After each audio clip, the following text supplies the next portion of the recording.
So it turns out the Phillies were actually the biggest trade deadline winner. Welcome into Fantasy Baseball today on Thursday, August 10th. I am Frank Stampfl, joined by all the Chris's, Towers and the Welsh. Today on the show, another week, another no-hitter. Let's take a closer look at Elly De La Cruz, who is struggling in the second half, prospects, risers, and fallers in Dynasty, and much more. Before we get started, help us out by liking this video on YouTube and subscribing if you haven't already. And if you're listening on the audio side, download, follow, and leave a 5-star rating on Apple or Spotify. Let's jump in. You can put it on the board. Yes.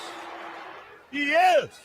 I just had to rub some salt in the wounds. That is the Yankees losing a series to the Chicago White Sox, because they're so bad. Anyway, let's talk about the biggest player of the night. Michael Lorenzen tossed the 14th no-hitter in Phillies history. He did allow 4 walks. He had 5 strikeouts, 13 swinging strikes on a career-high 124 pitches in this game. He did allow some hard contact, but, that's part of the game. He had some luck, some good defense behind him.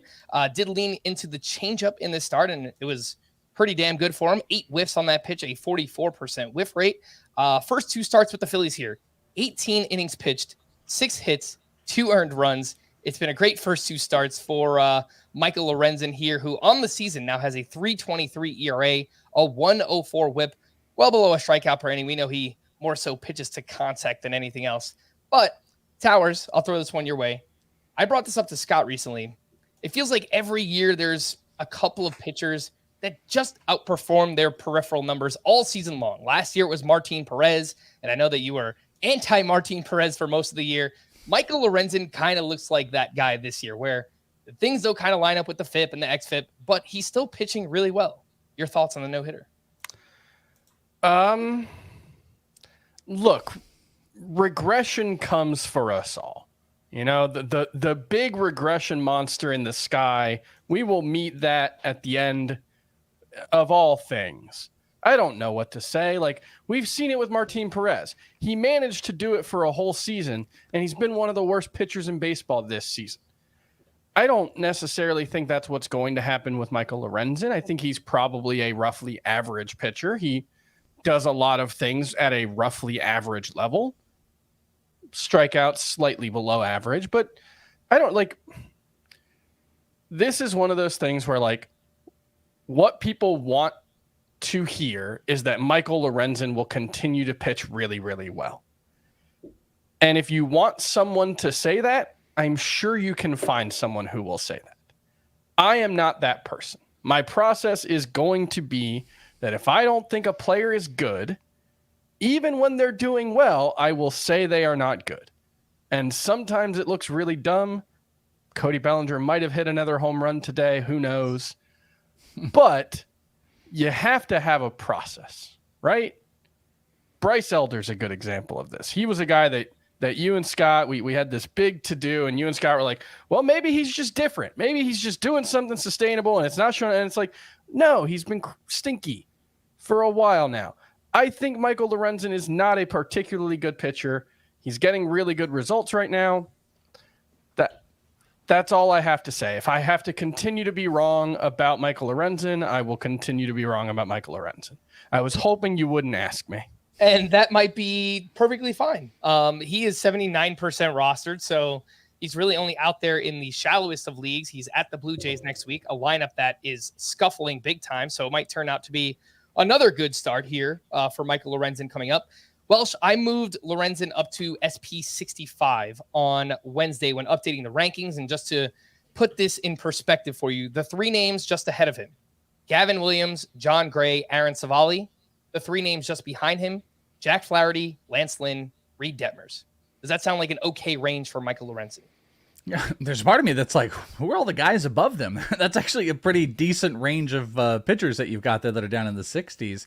Yeah, I think so. I mean, I've been on here for the last couple weeks, and I feel like whenever we kind of get to, especially when I've done the Friday shows and we've got to Michael Lorenzen, if it's a half-decent matchup, I kind of want to jump into it because he's not particularly awesome, but he's just one of those pitchers that found the mix that worked, and he became more efficient. He actually had a decrease in velo in this game. And no hitter. He was down almost a mile per hour on the fastball, throwing stuff a little bit lighter. But I also think this is like this is a maintenance pitcher. This is a guy that is going to come up and down. He's going to pitch inside the zone. His pitch mix changed a bit this year. It wasn't even just like he leaned into the changeup this year or this past game. He had kind of switched up, stopped throwing a sinker, went to four seam. He only last year threw a slider 4% of the time. Sweeper was 16, so whatever they're really adjusting it to. But it's 24% slider this year. Changeup has gone down a little bit. Whiffs have gone down, but they're barreling up his fastball a lot less. Here's a weird thing: the EV is up almost 5 miles an hour on the fastball, yet it's being barreled 2% less. So it's just quality of contact, being able to hit the zone. The pitch mix has worked for him. All factors work in. So I kind of get back to the same thing Towers is saying. Like, what do you want me to say? Like, that was awesome. This is a veteran pitcher who I have been kind of preaching a bit is a great matchup play. Am I going to play him versus the Braves? Hell no. So go ahead. Have you guys looked at his game log this season? Yeah, I was about to say also eight of his last 9 games, by the way, he has had 3 or less earned runs. He has been efficient over his last 8 games. I was also just referring to like who he's faced. This and that comes back to the other. Who was there was Aaron Savale and the other Zach Plesac. They were the Spider-Man meme for the Guardians. And you remember Zach Plesac had that awesome 2020 when he faced like the Royals 12 times out of 8 starts or whatever it was. And Michael Lorenzen's kind of had a similar run here where if you like look at the game log, he's had bad starts against the Diamondbacks and Braves. He had one bad start against the Royals, one against the Brewers, one against the Giants. Pretty much everything else has been awesome. And it's like, he really has not faced any good lineups outside of like the Diamondbacks, Braves, and the Rockies at home. Like it's been and then look, you play who's on your schedule, right? Like that's what it is. But I think like he's very useful against the right matchup. I just don't think he's a 3.5 ERA or a 3.3 ERA, whatever it is. Well, back to the point, like his expected stats show that he's not. He's in the 4s. But sometimes guys just beat those stats. Sometimes these veteran pitchers, they're able to figure out how to pitch. You know what I mean? And I know that sounds silly, but it's like they figure out how to make what they have work. And sometimes the game is all about, the what's the new trendy pitch? Sweep across the zone. We're looking for high velos. And this is a guy that just knows how to attack the zone. Obviously has good catchers behind him. Catchers might not even matter anymore. He's the trash man. He is like bad matchup. He's an instant start if he's going up against big offenses. Like you said, bunch of Royals matchups that were in there, just a bunch of work in his favor. And he's not someone I'm going to trust because I will tell you what, kind of similar to coming on here with Domingo Germán. It's like, you look at these dudes, if everyone's like, Vince McMahon walking out like, here we go, Michael Lorenzen, 2 starts. I don't even care who he's facing. This is going to ruin your playoff run. So just pay attention, put him out there. This is the type of pitcher he's been all year, and he might break those expectations all year, but no one's going to come on here and be like, hey, guess what? Big L for all of us. Michael Lorenzen is elite. It's like, nah, he's one of the top streamable pitchers that's out there. His next start looks like it's against the Blue Jays next week. That's probably fine. Probably, yeah. So how many pitches did he throw? He threw 124. Could see some fatigue in his next. That's always a concern when you have a situation like this. He also has gone at least 7 innings in 3 of his last 4 starts. He went 8 in his last start, 9 today, obviously, 5 and 7. If you want to go to the one before that, 6 2/3. So 6 2/3 or higher in 4 of his last 5 starts. Maybe they're going to lean off a little bit, but Philly's going for a run. Last point on Michael Lorenzen here. And this is kind of a weird way to talk about a player who just threw a no-hitter, but we've got to be objective and tell you what we're seeing in the numbers. He is up to 122 2/3 innings this season. He threw 110 1/3 last year.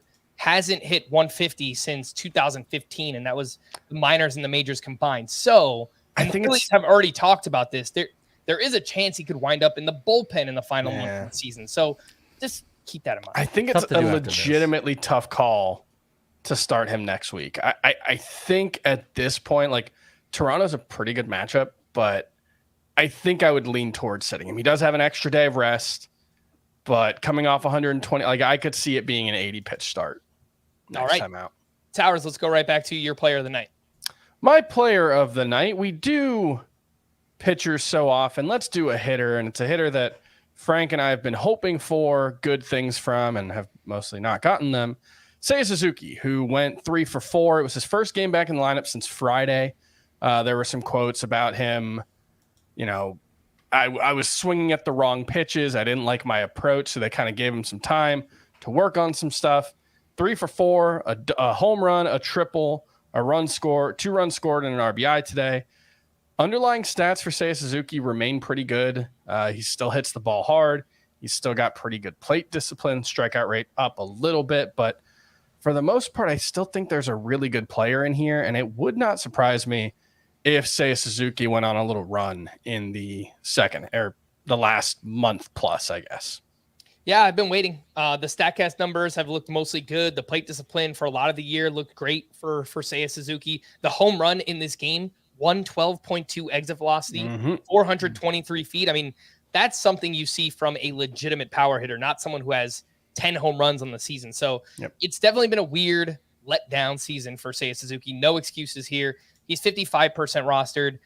I had him on the rundown, Chris, but I don't think he's an ad yet. I think he's kind of a watch and let's see where it goes. The Cubs only play 5 games next week. And if he's kind of sitting out here or there, he plays 4 games next week or something like that. So I don't think he's an ad yet, but if he gets hot, then I think he's a name. What did you say did you say his roster percentage? Was it in the 50s? 55%. Yeah. It was 55. Okay. I mean, you don't think he's quite in the speculative. I'm trying to think of like the range of out. I mean, we did the whole thing last week of like Chas McCormick and all of them. Like he's not obviously in that. Lars Nootbaar, by the way, boom, again That's tonight.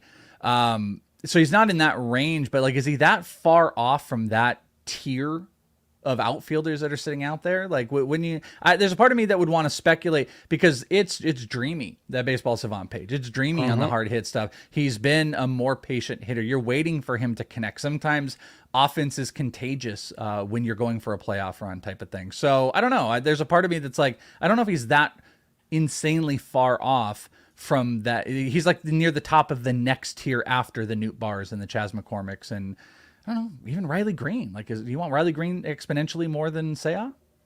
I think it's a similar skill set. I have Nootbaar at 23 in the outfield rankings. This is in points leagues. I think in Roto I have him around 30, and then McCormick I have at 32, and Riley Green I have at 40. Seiya Suzuki I have down at 64. So see, I think we're talking updates here. I think he's closer to Riley Green in this situation. Yeah. I'm fine if he's a tier under him, but I think you're looking at Seiya in the 45 range. Like, could you just, who's like in your 45 to 48? Like, who are those guys? I'll say this, from Riley Green to where I have Seiya Suzuki, it's players that are that's interchangeable. It's complete preference at that point. For example, my 43 through, let's just say 46, Giancarlo Stanton, TJ Friedl, Marcelo Zuna, Sal Frelick. Suzuki could get into that range. I could see myself getting into that with Suzuki, especially if we're going to start projecting out that maybe things are going to get hot. I mean, he does have hits in 6 of his last 7 games, which is a positive. Strikeouts are still there and stuff like that. I don't know. Like, I think I might bet on him in that range of players. So I just not mean to push back, but we're not ready to pick him up. I actually think maybe, like, especially if any of those guys are in a struggle situation, maybe look at like a 30-day marker, pick one out and burn and churn into 12-team deeper league, maybe even tougher, but 10-team he's not. Example, I have Jordan Walker at 55 and he struggled immensely in the second half. If you wanted to make that swap, Walker for Seiya Suzuki and try and catch lightning in a bottle, I think that's totally fine to make a move. Agree with you. Welsh, you are up, your player of the night. Hello, Danger. It is rookie time. Emerson Hancock with a pretty good performance in his first one. Hancock was coming in the Bryce Miller mold from earlier this year, not touching AAA, also not putting up awesome results in AA. I'd be very curious if he got the same treatment. Bryce Miller had mentioned that, they had instructed him in AA to just like throw fastballs into the zone, make contact, don't worry about your swing and whiff stuff as much. And we saw inflated ERAs by a lot of those pitchers, Taylor Dollard, Prelander Baroa, and Bryce Miller. Obviously, Hancock was there the majority of the season, but we also saw the same thing, like a 4.32 ERA, but an almost 10K per 9, under 1 homer per 9 so far in the year. So he comes out into this first game, has 11 swinging strikes up against the Padres. Pretty solid. 26% CSW, decent. 24% whiff rate, not great. But the sinker had a 30% swing and whiff rate. 8 of 27 went for swing and whiffs. And the cutter was pretty efficient as well. I think this is a good outing with Brian Wu on the IL. I think Hancock is a guy that they can push and will push some innings in on. He's in this mold, and as a couple people have noted, he's a little bit closer to the variety of a George Kirby than he is, let's say, the Logan Gilbert or maybe more the Luis Castillo type, that he's going to pitch to a little bit more contact. And if you've got a good defense and players are not jumping up on your pitches, he's going to jump into more strikeouts as we saw in the minor leagues. 26% outside of the zone swing percentage on the sinker, which I'll take. 42% on the changeup. It's a 3 to 4 pitch mix for this team that knows how to work these pitchers. We see Logan Gilbert popping again. I think it's enough to consider what Emerson Hancock ended up doing, which was, by the way, looking at the box score, it was 5 innings, only 2 hits, 3 walks, 3 strikeouts, that things can get a little bit better. Gave up a few hard hit balls, but it's nothing that, a contact pitcher only giving up 1 ball over 100 miles per hour, we're going to kind of take. So I thought it was a good, impressive performance to watch based on what the next matchups are that maybe you could stream him. Mostly a 3-pitch mix here for Hancock in his first start. Sinker, 59% usage, 21% on the cutter, 17% on the changeup. The overall numbers in the minors this year were underwhelming, but if you look at his last 10 starts down at AA, 2.97 ERA, 102 whip, right around a strikeout per inning. This is a former 6th overall pick back in, when was he drafted? 2018, I want to say? 19? 2020. So more recent than I thought. 18% rostered. He's at the Royals next week, which typically is a good matchup, though they have hit the ball better recently. Towers, any enthusiasm here for Emerson Hancock? We talked a lot about Chase Silseth over the weekend. I think I'd prioritize him if they're both available. Yes. Based on what he's shown. What's his matchup though? What's Silseth's matchup? I'll pull it up for you. I'm just curious if there's something, because I think this matchup is like prime for a guy like Hancock, especially a guy that's going to pitch to more contact. And you could say that contact is not necessarily in the Royals game, even though they are getting hotter. That's not something that they're going to thrive with. That I think this matchup is good. Not even say, like, if Silseth gets the Braves, I think I would push this. I think it'd have to be a big offensive team to go against what you're saying. I'm just curious where. Yeah, Silseth and is. look, if it was May, who's their next matchup might not matter so much for me. But when they've only got 8 or 9 starts at most left, that's a pretty reasonable tiebreaker. Yeah, Chase Silseth is home against the Rays next week. An offense that has also scuffled recently. Yeah, I mean, it's not as good of a matchup as the Royals, but it's probably not a terrible one now. So I would still go with Silseth, yeah. Yep. I had 3 other pitchers written down in terms of waiver wire options here, along with Hancock. Graham Ashcraft continues to pitch well, faced the Marlins on Wednesday. 7 innings, 1 run, 7 strikeouts with 18 swinging strikes on 103 pitches. That might be more to do with facing the Marlins than just Graham Ashcraft being great. But Nick Pivetta continues to pitch well. He allowed 2 runs over 5 innings with 8 strikeouts up against the Royals. And Mike Clevenger turned in his first quality start since May 17th. It's been a while. 6 innings, 1 run, 6 strikeouts for him up against the Yankees. Welsh, how would you rank this group? Emerson Hancock, Graham Ashcraft, Nick Pivetta, and Mike Clevenger. And is this the lineup here? Ashcraft has got Cleveland, Pavetta's got Washington, and Clevenger's got the Cubs up next? That is, so Ashcraft has 2 starts next week, Cleveland and Toronto. Pivetta has 2 starts at the Nationals, at the Yankees. Clevenger, 1 start at the Cubs. It's important to me because I do kind of think all these guys big pool. I don't want to say the word to get the check card. You know what everybody's waiting for, but Scott's not here. I'm not going to say it. But there's a big pool of players that sit in the same place that I think you really do have to pay attention to matchups here. So all that said, I would prioritize these 4 by saying I would go Pivetta, Ashcraft, Hancock, and Clevenger at the bottom. But the top 2, maybe I even flip a little bit. That offense in Cleveland, pretty poorish. Clevenger's been getting a little bit going here with the strikeouts, but those are the top two. Then it's Hancock, and then Clevenger at the bottom. Pivetta, by the way, since the start of July, a 2.65 ERA, a .91 WHIP, 53 strikeouts over 37 and a third innings with a 14% swinging strike rate. He's 63% rostered. Again, looks like 2 starts next week, and he is a Spark. Has RP eligibility if you play in a points league. So nice little cheat code there for Nick Pivetta. Part of the problem there is he's never going to get a quality start. He did start the game today, Chris. Yeah. Oh, okay. I honestly didn't realize. I thought they were still using the opener. Was it quality, though? 5 innings. Yeah. Okay. So I stand by it. So Ashcraft, if you're going to chase, you're in a quality starts league, you're chasing the quality starts. That's a big important piece. Maybe Ashcraft, maybe that's the thing that puts him 1 spot above Pivetta in that grouping there. But I don't know, man. It's a good matchup for Hancock coming up next week. Don't sleep on it. Yeah. All right, let's take our first break. When we return, we'll talk waiver wire hitters. Elly De La Cruz, what's going on? We'll talk about it right after this.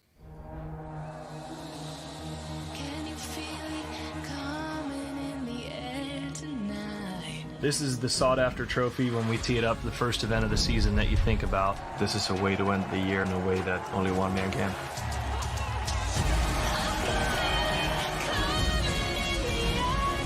The world's best golfers battle for the tour's toughest trophy to win, the FedEx Cup. The playoffs begin this weekend on CBS and streaming on Paramount+. Welcome back, and a quick reminder to download and follow our 5-minute podcast, Fantasy Baseball Today in 5, wherever you listen to this podcast. Let's talk waiver wire hitters, and I've got 4 corner infielders in shallower leagues. Spencer Torkelson, he's been really streaky this year. He has flashed some power. He did that again here on Wednesday, 2 for 4 with a double dong. He's up to 17 home runs, but his previous 18 games before this, he hit 169 with a 518 OPS. Very streaky. Josh Bell went 2 for 4 with a double dong as well, hitting very well since lots of wells in there. Since joining the Marlins, it's been great for Josh Bell. Christian Encarnacion Strand looks like he's starting to heat up. 2 for 4 with his 3rd home run and has homered in 2 of his last 3 games. And Brian Hayes went 3 for 5 with his 7th home run. That's back-to-back games with a home run, back-to-back games with 3 RBI. And oddly enough, Brian Hayes is doing what we've asked him to do. He's hitting less ground balls this year than ever before. He's still hitting the ball hard, but he's still just not hitting for much power. I don't know if that's in the cards for Brian Hayes. Towers, we'll start with you. How do you rank this group? Torkelson, Josh Bell, CES, and Brian Hayes. I think I rank it Bell, Torkelson, CES, Hayes. Bell has been awesome for the Marlins. It's a rare time when the Marlins bought low on a player. They usually like to give Avisail Garcia large contracts coming off career years or whatever. So smart move. And this was one where the underlying numbers suggested that he should perform a lot better than he had been so far. And now we're starting to see a little bit of that. And that's the case with Spencer Torkelson as well. And look, that doesn't always work. Sometimes you get a Bobby Witt second half breakout, but sometimes guys just, for one reason or another, underperform. And Torkelson has been that guy pretty much all season. I feel like at every point in this season, every time we've talked about Torkelson, we've probably mentioned, the expected WOBA much better than the actual numbers, and he's hitting the ball hard and it just hasn't worked out for him. I try to look into the underlying. The underlying numbers, like the batted ball, the where he's hitting the ball, in the air, on the ground. He hits a lot of fly balls.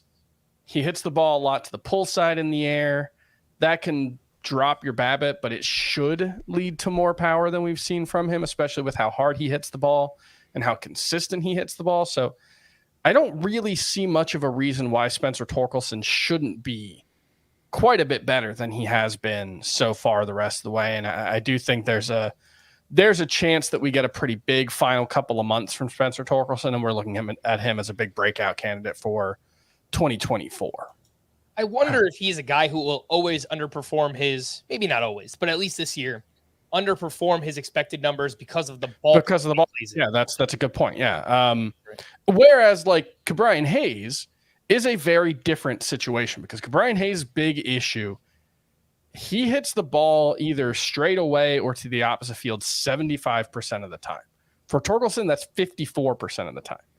So it's just, it doesn't really, it's not fair to say it doesn't matter how hard you hit the ball if you hit it the other way or to center field, because you can still hit the ball out. But like Eric Hosmer is a good example of a guy who always hit the ball really hard, always had pretty good plate discipline, but never quite maximized it, because not only did he hit the ball on the ground a lot like Brian Hayes does, but when he hit the ball in the air, he tended to hit it to the opposite field. And so that makes it much harder to maximize your power. And I do think of Brian Hayes as a situation where he's not, this isn't just bad luck. You know, I still think like he could get some tweaks and figure it out, but like this is who Brian Hayes is. Welsh, how do you rank this group? Encarnacion Strand, Torkelson, Josh Bell, Brian Hayes. So I'm Bell at the top. I agree with everything we talked about. This change has been phenomenal for him. My difference is I'm going to keep Hayes at the bottom too, because I'm not going to really talk about him. We already just did that. I kind of agree. I think if you're going for stolen bases, I think actually Hayes is closer to the guy that's third, but I'm going to swap. I'm going to go Strand over Spencer Torkelson right now. One other thing, I mean, I'm a Spencer Torkelson fan. He's the prolific power hitter here, but I just can't get over the inconsistencies. I think he's hit over 250 once this whole season in a given month when you look across the board. One other thing, I mean, Strand is starting to pick it back up. All these guys, a funny enough fact, all these guys have higher expected batting averages than their actual batting averages, or some are sustainable. Christian Encarnacion Strand, which is nice, is sustainable, 270 batting average to 273. But here's like a little tiny defining factor as well. Torkelson doesn't have a split that works in his favor. He is hitting 225 and 226, respectively, lefties and righties. Or maybe I inversed it. But either way, he's not like good in one area where you can split play him, or we know we can put him in matchups. I don't like that, just simply because he's poorish against both. So if he has a big pickup, okay, where is it going to be? It's going to have to be something that we're just relying on an underlying factor that he's going to start picking it up. Strand is pretty poorish against lefties, but he's not that worse than Torkelson, although he's not playing a whole lot, but he's hitting 286 against righties. We're seeing the power start to come in. Hard hit numbers are there. You do worry about playing time. I'm gonna go Bell, then Strand, and then I do think Torkelson and Hayes are a little bit more interchangeable. If you wanted to play stolen bases, I think you can do it, because where you're giving up, maybe your power numbers in Torkelson, you're also giving, or you're taking it, you're giving up pretty significant batting average, and we're just in August, and it's just like, okay, he's just going to pick it back up for the last month of the season. I don't feel confident about it anymore. All of these other guys, better bets on the batting average side and have similar skill sets kind of across the board. Maybe I'm just playing the hype beast here, but I'm still going to put Encarnacion Strand at the top, man. It's just, there you go. In that, look, that lineup has scuffled big time recently, but it's still a great ballpark to hit in, and he's heating up. And obviously, we were all pretty excited about Encarnacion Strand for a lot of this year, but I would put Josh Bell second on this list. I think it's pretty close between those two. And if you do play on CBS, Encarnacion Strand recently gained first base eligibility, so does have first base and third base moving forward. MJ Melendez is someone who is heating up. He went 2 for 4 with a double dong here, and he's up to 12 home runs on the season. Quite the moonshot here, 445 feet for MJ Melendez. So far in the second half, batting .281 with 6 homers, 2 steals, and .891 OPS. This is a player I was excited about this year. It obviously has not come to fruition. Towers, let's just say you're in a 12-team league, 1-catcher league. The back end of the top 12 has been obviously pretty rough. Dalton Varsho, Keibert Ruiz, Cal Rowley's kind of picked it up recently, but would you take MJ Melendez over any of those names right now? Yeah, Rowley's an interesting one because he's actually walking quite a bit this season, and most 1-catcher leagues are, at least on CBS, they're points leagues, so that definitely helps. I'm fine with, like, if you're frustrated with one of those low-end guys and you want to take a flyer on Melendez and see if he can get hot down the stretch. I think he's a super talented player who, his outfield, the fact that he plays the outfield is going to give him an edge on a lot of these guys. But, I wouldn't drop William Contreras or Henry Davis or Wilson, like none of those guys. But like there's a lot of interchangeability outside of the top probably 9 or 10. So if you want to just play the hot hand, I don't think that's a bad thing. An interesting one is Salvador Perez, who since the start of July has been awful. I mean, I just assume he's been playing through injuries all season. I think he's had like 3 different things that have, kind of bugged him this year, and he's just kind of playing through it. But he's been so bad for so long. I don't know if I would actually just drop Salvador Perez, but I couldn't. If you have another, roster spot to just mess around with, maybe pick up Melendez and start him for the time being. I don't know. You remember we talked about this last week, I think it was too, when we were having the discussion about like Yanir Diaz and everything. And I kind of came to the conclusion to just say, listen, if you're in leagues where these guys, the Cal Rallies, Yanir Diaz or whatever, they're available, then those should be the ones where you just interchange with the hottest bats. And you can just, obviously you don't want to waste if you have like waiver or, moves, like 3 or 4 moves in a specific week, but maybe on a week to week basis, you can just interchange those guys. So if, Melendez is picking it up, sure, I think he could justify in there, because what are there? 7 or 8 like solid catchers that we're not going to move off of. Then there's a couple that maybe have some name value. So I think Melendez belongs in the area where it's like, sure, if you want to put him in there, you can do it, knowing that there's similar-ish catchers out there that you could pick up. The next 2 names here, I think in slightly deeper leagues, Zach Geloff, 1 for 4 with his 6th home run. He's played 22 games so far. He's performed really well. 250 batting average, 6 homers, 6 steals, and 875 OPS. He's hitting the ball hard. He's barreling it up, even in that huge ballpark. Only 33% rostered. And Jose Siri, 2 for 4 with a double dong. He is now up to 23 home runs. Welsh, we'll come to you on this one. Any enthusiasm for Zach Geloff or Jose Siri? I do have enthusiasm about Geloff. Geloff is just one of those guys. I do think there's some underlying stuff that over a long stretch as teams start to adjust that could come back down, but I'm just not sure it's going to happen over the next like 7 weeks or anything like that. He has proved to be one of those monsters on the counting stat standpoint. He's under 100 plate appearances. He's got 6 homers, 6 stolen bases. That's great. What are the worries? Well, 30% K percentage, not fantastic. That's something I think has to come down. Expected batting average is lower, but you got a 13% barrel rate, so high barrel rate stuff. Almost 92 mile per hour average exit velocity. And this is kind of what I saw a lot of him in the AFL this past year. He's seeing a decent amount of fastballs, but it's not like it's 60 something percent. It's 54%. The problem here is the damage is being done pretty predominantly on fastballs right now. So we'll see when the league starts to adjust, but he might be one of those dudes. There's someone on the top of my head I'm kind of forgetting right now, but those guys that even you don't want them to hit 230 or anything like that, but if they're still accumulating the counting stats, like Geloff, he's not going to lose playing time in Oakland. He's going to get to be out there. He can steal. He could hit homers. The average just might kind of sink. I think you can ride him out a little bit. It kind of reminds me of like pre-breakout Marcus Semien. Like a guy who just, if it's, you'd hope it's 20 plus homers and 20 plus steals, but if it's high teens over the course of a full season, that still plays. He's on a 35 homer pace right now, and the raw pop actually looks pretty good, but I don't think that's sustainable. But like, it wouldn't surprise me if he was a 25 homer, 18 stolen base pace kind of guy. His minor league numbers, even when you take out Las Vegas, are quite good. He was a high 800s OPS bat his entire minor league career.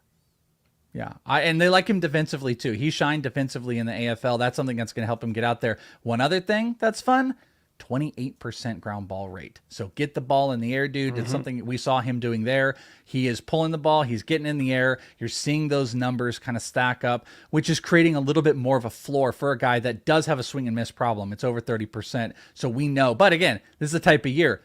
Go into Geloff. If it starts to come back down, I think you can move off of him. But that's where my excitement is, because it's middle infield, impactful counting stats that also I think you can easily move off of. Hopefully you've got some other guys sitting out there. But my enthusiasm, Siri's putting up great numbers, just really poor batting average. Geloff is definitely the one I'm more targeted on. If I could put on my old man traditionalist baseball fan hat for a second here. I was watching the A's game earlier, and this dude is oozing confidence right now. Like, he stepped up to the plate. He had this look like, I'm going to hit a home run. He just had it. And, that's not something you could quantify, obviously, but he is playing with a lot of confidence right now for a kid that just got called up. So just something I noticed while watching. I thought you were going to start talking about bat flips or something like that. Like he pointed to the crowd and you're like, I don't like to see that, old man. No, I mean, that I actually would be a fan of. So totally fine with that. What do we make with Elly De La Cruz? Let's quickly talk about him. We've been getting some emails, some tweets asking what's going on with Elly De La Cruz. Well, we kind of tried to tell you. We didn't know it would be this bad, but, we knew there would be an adjustment period here. He is still a rookie. He did have 2 hits here on Wednesday. He also had 2 more strikeouts so far in the second half. Elly De La Cruz is batting 182, does have 5 home runs, not running as much, 1 steal, 3 caught stealing, a 41% strikeout rate in the second half. He's chasing. There's lots of whiffs.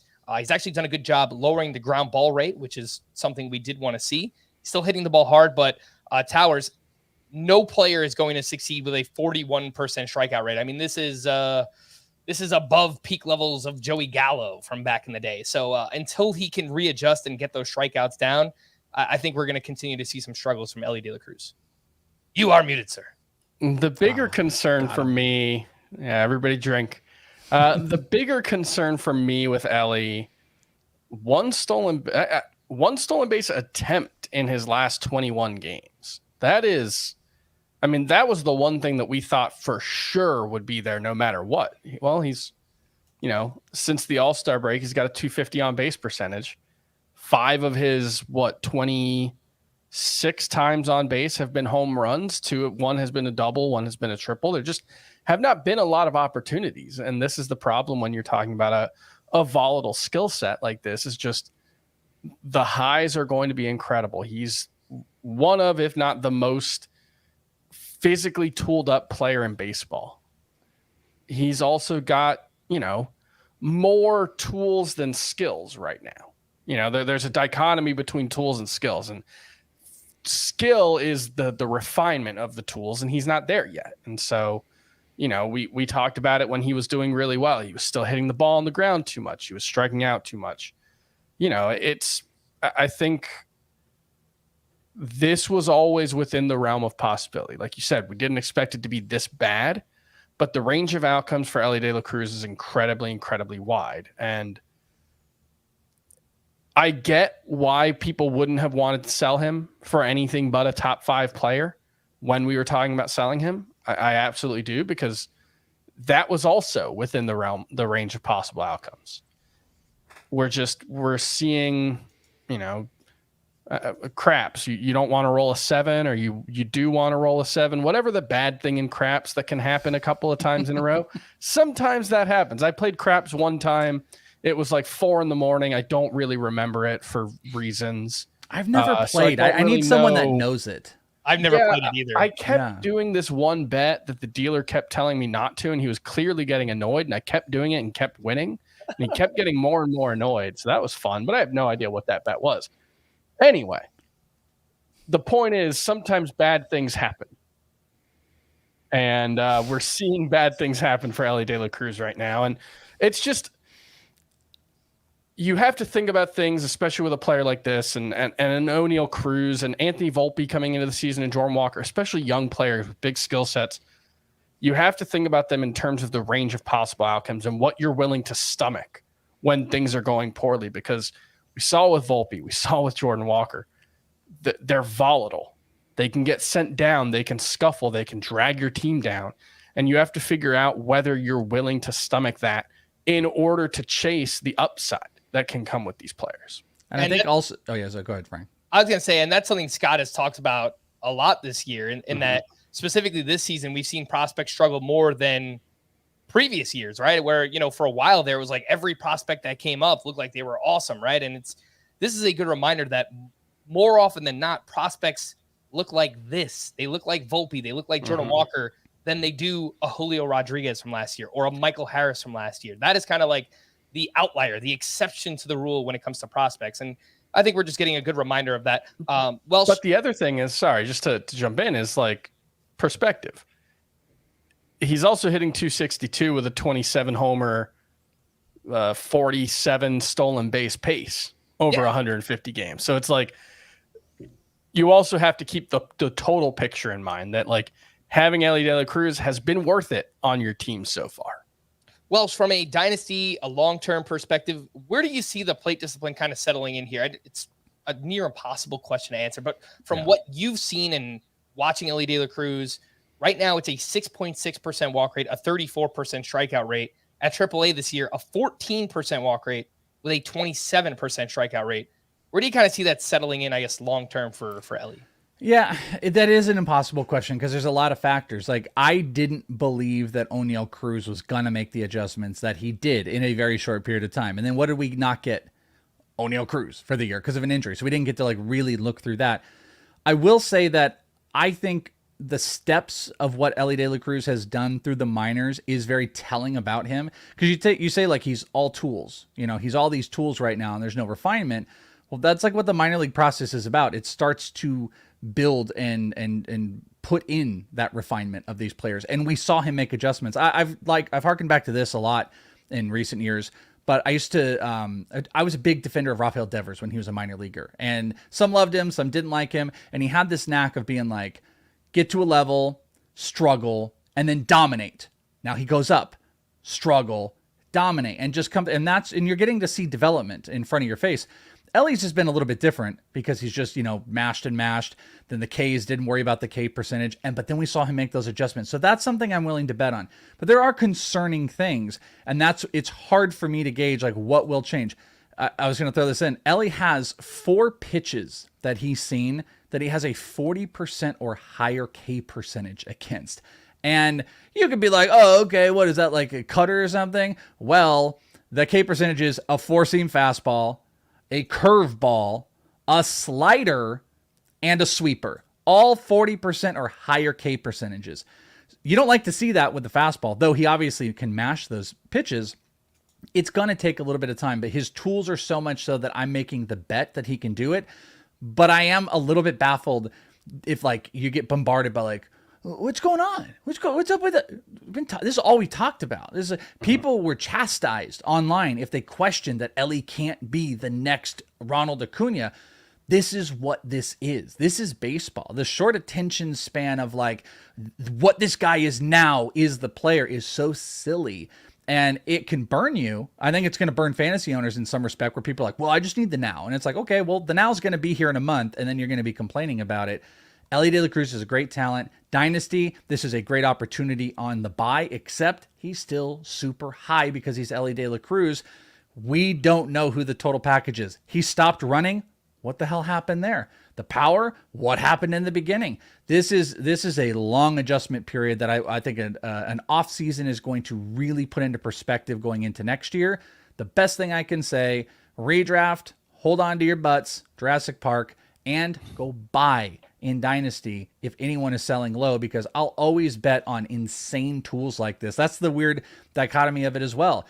I love Elly De La Cruz. We love Elly De La Cruz, but we had to talk on here and say, hey, guess what? I don't really love Elly De La Cruz in redraft. He's not the most exciting player for me in a redraft perspective. I would sell him to get stuff back, and that doesn't mesh with people's brains. They're like, wait, you don't like him? No, I love him. Love him in Dynasty.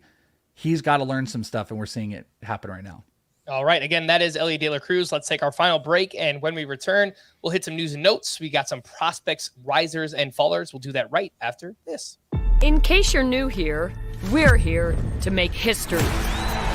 We are more than the names on our back. We're the team on the front, the country on our shoulders, the city behind us, and the fire inside us. The best in the world. We got us. We don't just play the world's game. We run it. Welcome back, and a big thanks to everyone watching us live. We do appreciate you being here. It's past 1 a.m. Eastern time. And if you haven't already, please like this video and subscribe to the channel on YouTube. Some news and notes. Ronald Acuña was back in the lineup after a hit-by-pitch scare on Tuesday night. Tyler Glasnow played catch Wednesday, and the Rays remain optimistic he'll return Saturday against the Guardians. Cedric Mullins could return Friday against the Mariners. He's been out since mid-July with a right groin strain. Nathan Eovaldi threw a bullpen session Wednesday consisting of 15 to 20 pitches. He's scheduled for another bullpen Saturday. and has been out since late July with a right forearm strain. Luis Robert exited with a sprained right pinky. X-rays came back negative. Merrill Kelly left Wednesday's start due to a right leg cramp. He threw 6 shutout innings before leaving that start. Mets manager Buck Showalter said there is a chance Edwin Diaz will return this season. Not sure that makes much sense for a team that's not competing this year, but the guy probably wants to get back out there, and he's kind of chomping at the bit. He's 32% rostered. If you play in a league with an open IL spot, Edwin Diaz, a name to stash. Dodgers manager Dave Roberts said he hopes JD Martinez could return Saturday. He had a cortisone injection in that hamstring on Wednesday. Chris Bryant said he's uncertain when he'll be able to remove the splint, protecting his fractured left index finger. He's been on the IL since July 25th with that injury. Charlie Blackmon turned in full workouts on the field Monday and Tuesday and could be cleared to begin a rehab assignment. Marco Luciano was set to rejoin the Giants on Wednesday, but pulled his hamstring on Tuesday night. Tough break there for Luciano. JP France will rejoin the Astros rotation this Saturday against the Angels. It is unknown whether he will remain in the rotation after that start. AJ Pollock was placed on the IL with a left oblique strain, and we did have some prospects that are either getting called up or just got called up. The A's are promoting outfield prospect Lawrence Butler, a 23-year-old who's having a strong season in the minors. He hit .284 with 15 home runs, 21 steals, and an .825 OPS. He's 2% rostered, widely available. Welsh, we saw him out at First Pitch Arizona. I remember the Fall Stars game. There's a left-handed bat. He hit an opposite field double. He was flying around the bases. This guy has legitimate speed. Your thoughts on Lawrence Butler? Boy, I love the thought if he were to be a first baseman if he's qualifying there. Very impressive last year, under 20% K percentage this year, hitting .280, 5 homers, 8 stolen bases in 22 games. These are all AAA numbers. In AA, he double-digit homer stolen bases. K percentage was still under 20. He's a crazy athletic guy. Definitely has the feel of more of an outfielder, but if he's playing first base, it's all the better. This is a nice bet. Funny enough, the gap between a guy like Tyler Soderstrom and a guy like Lawrence Butler might be a lot closer than you think based on what a lot of ranks might show. Lawrence Butler is definitely a guy to take a look at if you're chasing some stolen bases, if he's qualifying at corner infield for you in deeper leagues. So he is outfield eligible right now on CBS, but his minor league page does show that he's played some first base, right? So there's a chance. He's seen in that respect. I don't know where they're going to play him. I assume they're going to play him in the outfield, but still, even in the outfield, big athletic guy, big barrel hard hit numbers. He's a guy that's going to put up 113, 114. It's just going to be about will the contact maintain, and the K numbers going down. It's very encouraging. So interesting. This year in the minors, he played 43 games in center field, 29 in right field, 3 games at first base. Last year, he played 11 at first. The year before, he played over 50 games at first base. It's a weird profile. Someone that can play center field and first base. That's like Cody Bellinger. Yeah, Cody Bellinger, Evan White, if he ever were to go there, those athletic first basemen. Yeah, it's interesting. 2 older prospect promotions. The Phillies called up Weston Wilson, a 28-year-old who was providing big power and speed in the minors this year. He had 25 homers, 23 steals. His very first at-bat in the majors, he hits a home run. He actually finished the game with that homer, 2 walks, a stolen base, so a sock in the shoe in his first game. And the Rangers are promoting JP Martinez, who is a 27-year-old out of Cuba, who they signed back in 2018. He's also having a big season in the minors, 311 batting average, 12 homers, 36 steals, 993 OPS. Towers, I don't know if you know anything about these guys because I didn't know anything about them before looking them up here on Wednesday, but they were doing some things in the minors. Your thoughts?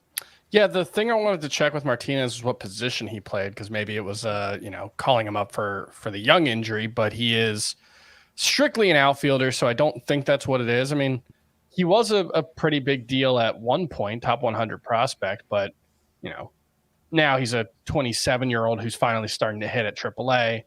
I don't know how much to take away from that. So my thought would be that neither of these guys matter. Weston Wilson and JP Martinez, they're older.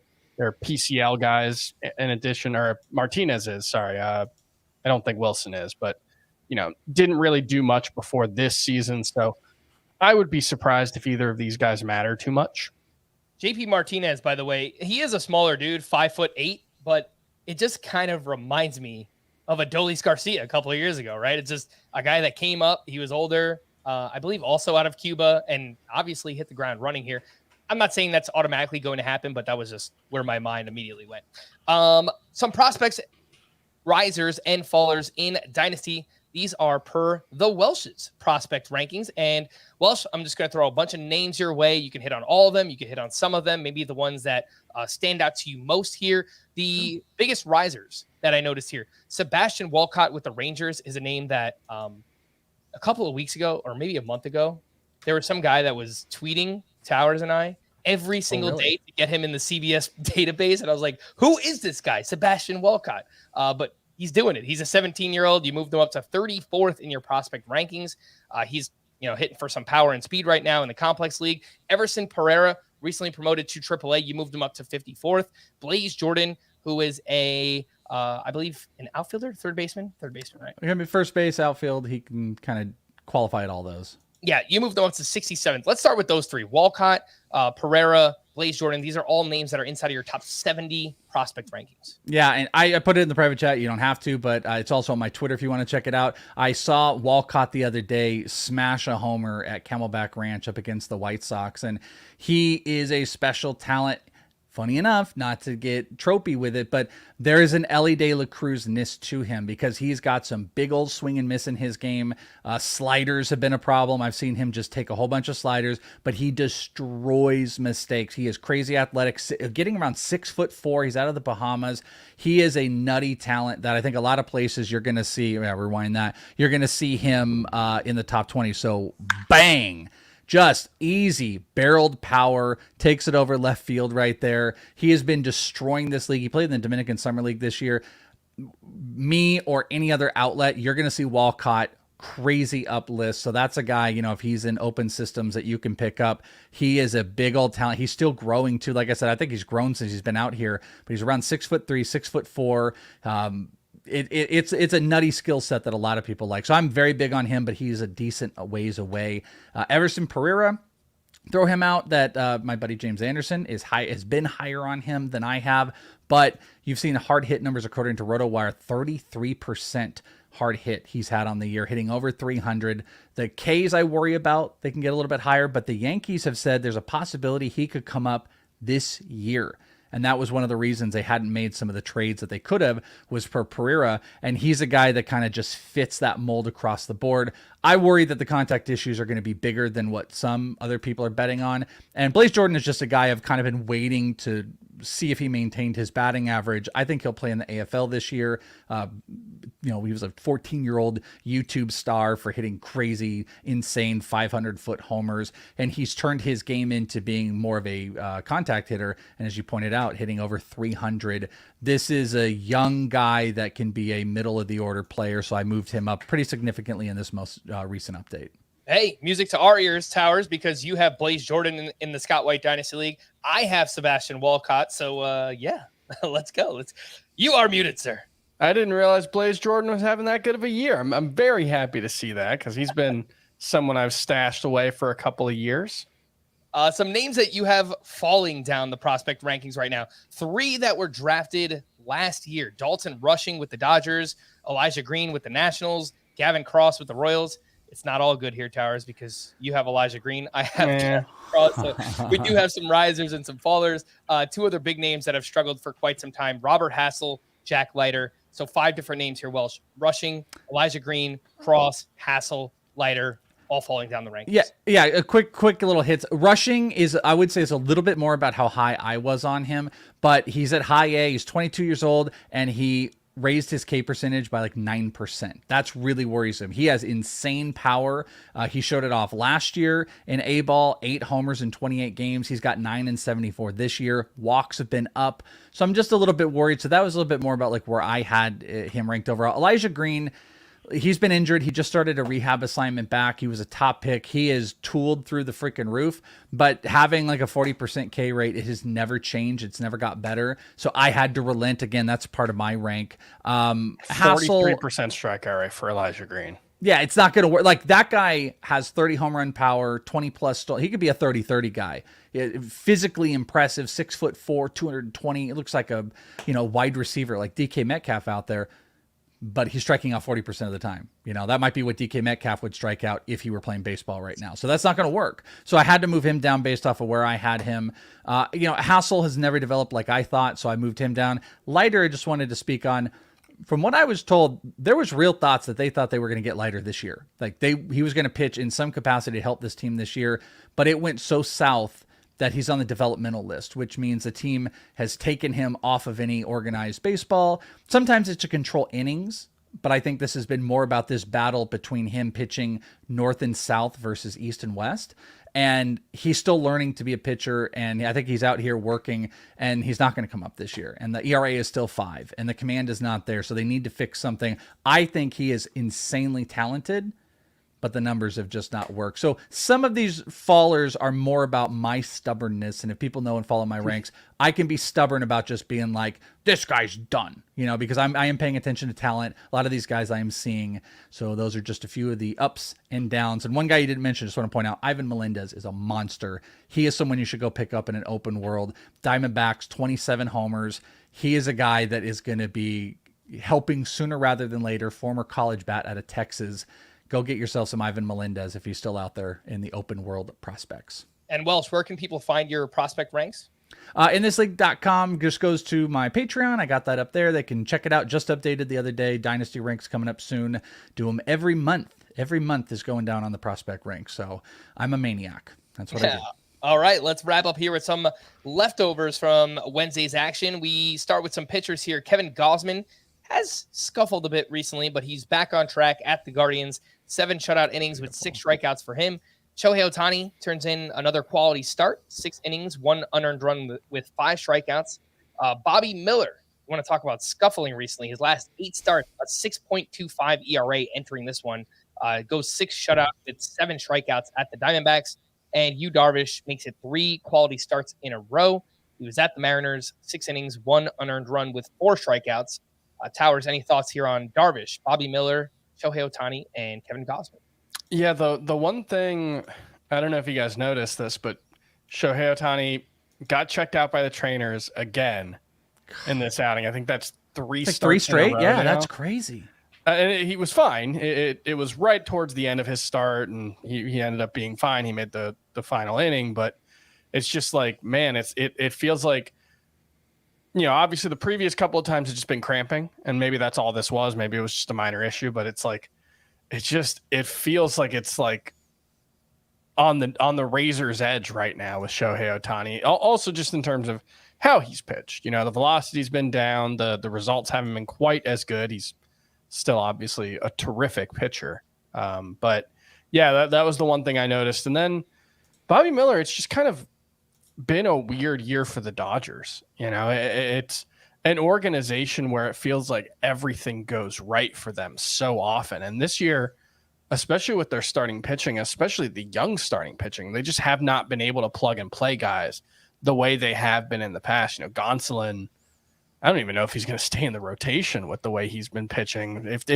If any of the young pitchers had lived up to expectations, Tony Gonsolin might already be out of the rotation with how he's pitched. And you actually might see Buehler really does come back in September because he just threw today, I believe, at live hitting. They maybe piggyback Gonsolin and Buehler because you don't want Buehler to go deep. So to your point, he might lose some of that long term, being able to go 6 or anything like that. Yeah, and so it's been a weird season. I still like Bobby Miller long term, but clearly this season has not been, super great for him or, Gavin Stone or Michael Grove or Emma Sheehan or any of the other guys that they've cycled through that we had some excitement levels about.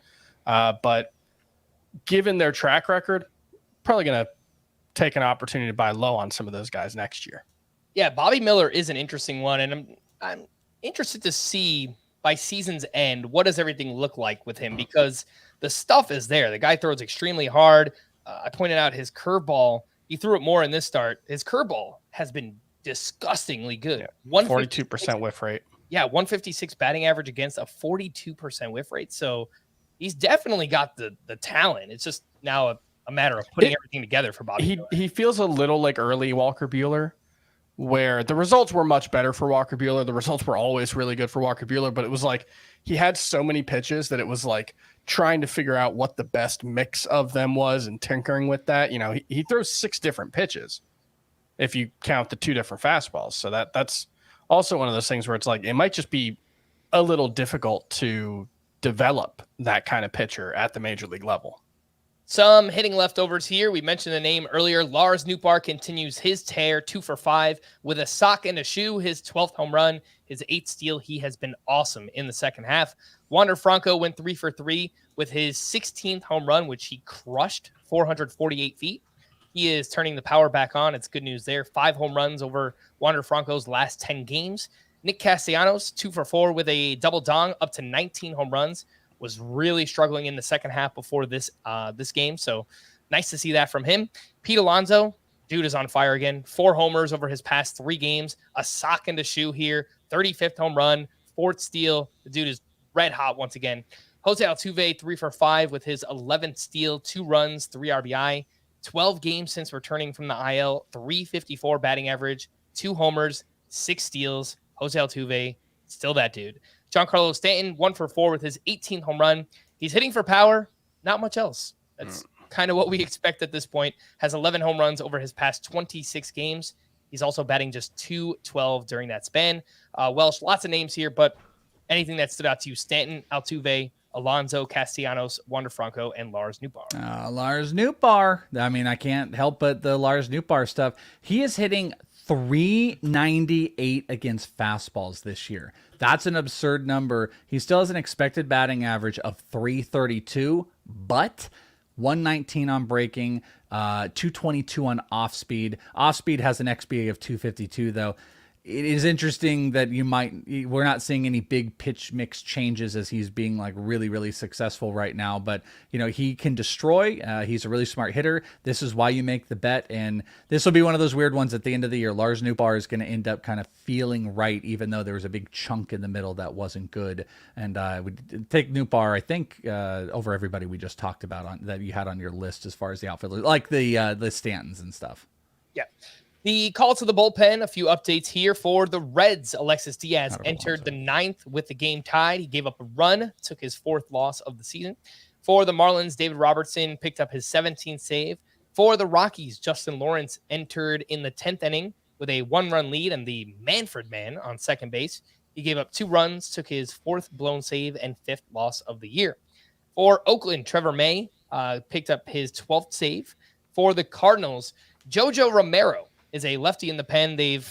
I think they're settling in with him as their high leverage reliever. He came in the 7th inning. He recorded 4 outs. He struck out 3 of them. Giovanni Gallegos did get the 9th inning for his 9th save. So perhaps some mixing and matching here until Ryan Helsley is back for the Cardinals. For the Tigers, Jose Cisnero entered the 9th inning with 2 outs. He did give up an RBI single, but picked up his 2nd save of the season. Alex Lang has struggled recently. Jason Foley is on the bereavement list, so that's why they went with Jose Cisnero in that one. For the Red Sox, Kenley Jansen allowed a solo homer, but picked up his 25th save. For the Mets, I guess Brooks Raley was unavailable. He recorded 5 outs on Monday, but here we are. 2 days later, it feels like he should have been out there. Adam Ottavino started the 9th inning with a 2-run lead. He gave up a solo homer, then a single, and a walk. And so he was relieved by Phil Bickford, who got the final 3 outs for his 1st save. Mets bullpen kind of feels like a mess right now. The New York Mets. There you go. For the Braves, Raisel Iglesias gave up 2 hits, but picked up his 22nd save. For the Blue Jays, Eric Swanson pitched in the 8th inning with a 1-run lead at the time. Tim Meza, a lefty, started the 9th. He recorded 2 outs before Jordan Hicks came in, got the final out for his 11th save. Hicks has 3 of the last 4 saves for the Blue Jays. For the White Sox, Gregory Santos pitched the final 2 innings, did not allow a hit. He picked up his 3rd save. And I wrote Evan Phillips' name in here and nothing else, because that means he was probably on the mound against the D-backs. What'd he do? What'd he do, Frank? I don't know. My computer's he got the save. Here you go. He picked up his 16th save of the year. To stream or not to stream, and on Thursday, it's a terrible list. There's not really much going on here. I think yesterday I said Zach Littell against the Cardinals. I don't know. It's the only one I looked at and I was like, maybe. I'd have to be really desperate. I mean, It wouldn't surprise me. It wouldn't surprise me if Reese Olson had like a 9 strikeout game. The Twins still have, I think, the highest strikeout rate in Major League history outside of the 2020 season. And he's had some big strikeout games. So that wouldn't surprise me, given the matchup. Yeah, the Twins against right-handed pitching this year, a 27.7% K rate. That is the most in the majors. On Friday, we are looking at, back to the well with its, picking on the Twins. Christopher Sanchez, maybe. He's pitched all right. Go Oviedo versus Cincy. Gosh, both of these days are terrible. Oviedo is, we talked about this on Sunday, but he's just been like the most hit or miss pitcher in baseball. It's like, I think he has 11 starts with 6 innings and no more than 2 runs allowed, and 11 starts with at least 4 runs allowed. I'm pretty sure that's what the number is. There's names in here that you want to take, but it's like Detmers versus Houston. Nope. Ryan Nelson maybe versus Padres. Nope. I don't. The matchups are really poorish. I think it's Sanchez. And if I were really playing with fire, I might go Oviedo just to see if I, roll the dice, see if I landed on that 7 or not that 7. Reds have been, or whatever, snake eyes, whatever you're trying to get or not trying to get, Someone tell us. What are you trying to do? Don't know craps on this podcast. And the Reds have been pretty stinky for a while, so I think that's okay. Last 14 days, the Reds are 21st in WOBA, so they are scuffling, I guess. But man, Thursday and Friday, not good days for streamers. We'll find out tomorrow. Maybe Saturday and Sunday bear a little more fruit. We're going to wrap there for the Chris's, Towers and the Welsh. I am Frank. Thanks as always for tuning in to Fantasy Baseball today. Please make sure to follow and leave a 5-star rating on Apple or Spotify. And we will be back again tomorrow. Bye-bye.